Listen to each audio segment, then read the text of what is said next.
Welcome to This Explainer.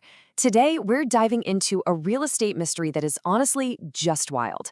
Look, Cristiano Ronaldo was arguably one of the wealthiest athletes on the face of the earth. We're talking about a guy who takes home somewhere in the neighborhood of £500,000 every single day. He's got the £61 million private jet, the garage full of supercars, the whole shebang.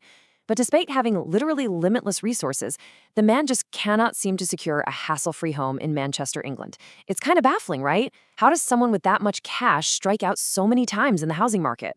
Well, that's exactly what we're going to figure out.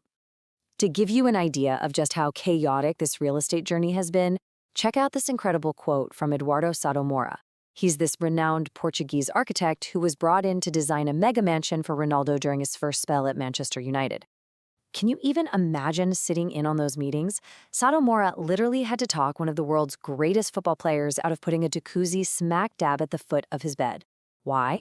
Because, as the architect bluntly put it was a massive drowning hazard. You'd wake up groggy and just fall right in. And this wasn't just some one-time fluke. Over the years, Ronaldo has been involved with 3 different mega mansions in the Manchester area, and every single one ended in a completely different, highly publicized fiasco. So we really have to ask, why on earth did CR7 abandon 3 different Manchester mega mansions? Why keep selling and fleeing? It genuinely plays out like a comedic tragedy of errors, a story all about extreme wealth, real estate woes, and, as you'll see, local council regulations. Let's move to the timeline and see how this builds, because tracking his real estate history reveals a pretty wild evolution. We'll start way back in 2006, when a young Ronaldo bought his first house in Cheshire. Then, just prior to 2009, we've got that failed mega mansion project we just hinted at. Fast forward a bit, and we see him trying to offload that original 2006 property at a massive loss in 2018.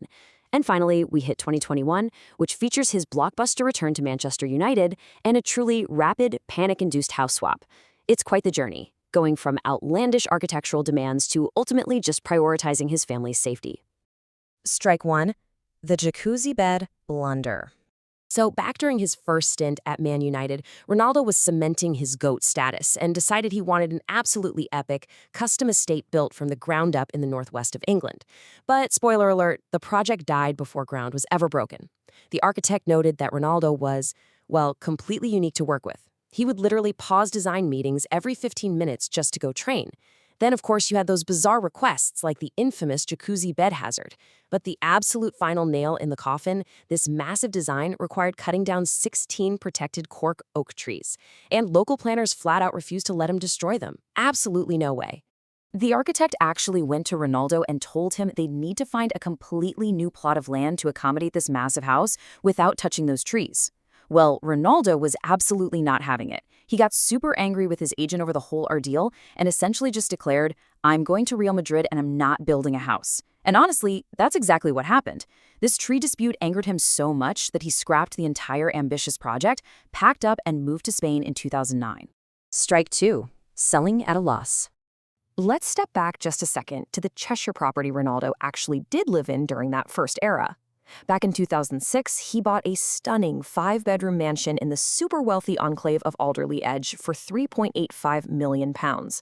But despite his unbelievable wealth, when it came time to sell, he ended up taking a massive £600,000 hit. So why did he sell at such a painful loss? Well, ultimately, the market for hyper-specific mega mansions is notoriously slow.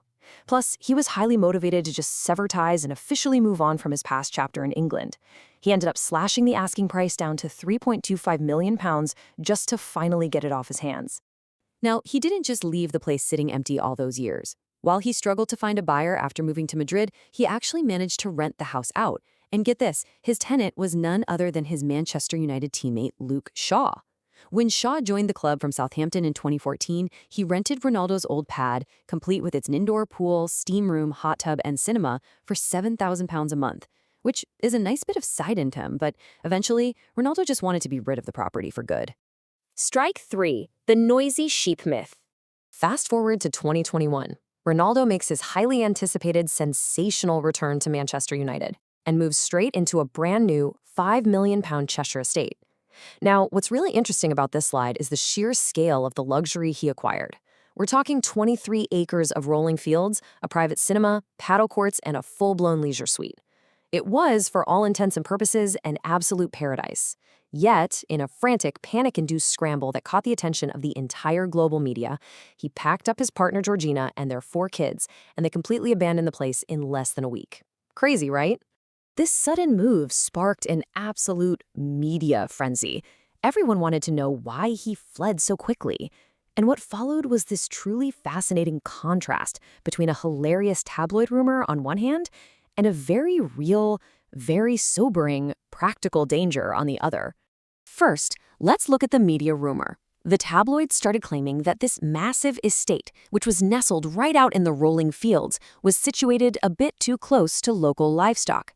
They said that noisy sheep baying early in the morning were ruining Ronaldo's incredibly strict rest and recovery routine. I mean, it was a hilarious myth. The story got so big that even his ex-teammate Patrice Evra posted a video on social media of himself sailing a boat full of sheep, joking that he was moving them away from Ronaldo's house so the guy could finally get some sleep. But here is the actual reason, which was later confirmed by club sources. It had absolutely zero to do with sheep. The £5 million estate actually had a public footpath running directly across the land. On top of that, the road at the front gave passersby a direct line of sight straight through the gates and into his garden. So while Ronaldo was quarantining and trying to train at home, random people could literally just stop and watch him. For a global megastar of his magnitude, being overlooked by the public wasn't just a minor annoyance, it constituted a massive, totally unacceptable security and privacy risk for his entire family. Because of this, the family had to scramble, resulting in a rapid-fire downgrade.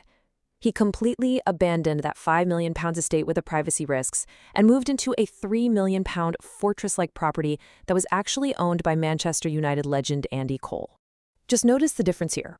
Heavy CCTV, electric gates, and actual security guards on patrol. He gladly traded 23 acres of rolling fields for the absolute basic necessity of knowing his family was safe from prying eyes. The real estate takeaway.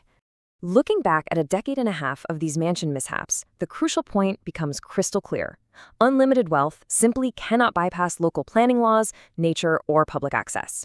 Think about it. Ronaldo has built €25 million seafront properties in Portugal with solid gold faucets. He makes £500,000 a day. But all the money in the world could not force a local English council to let him chop down 16 protected cork oak trees. Nor could it erase a centuries-old public footpath from crossing right over his front lawn. At the end of the day, practical realities will always dictate where you can live. Which leaves us with this final, rather provocative thought. If unimaginable wealth and status cannot buy you basic privacy and peace in a leafy suburb of Manchester, where is truly safe for a global megastar? It really makes you ponder the suffocating reality of extreme fame, doesn't it? When a simple public footpath is enough to force you out of your own home, the true cost of being one of the most famous people on Earth becomes very, very clear. Thanks for joining me for this explainer, and I'll catch you in the next one.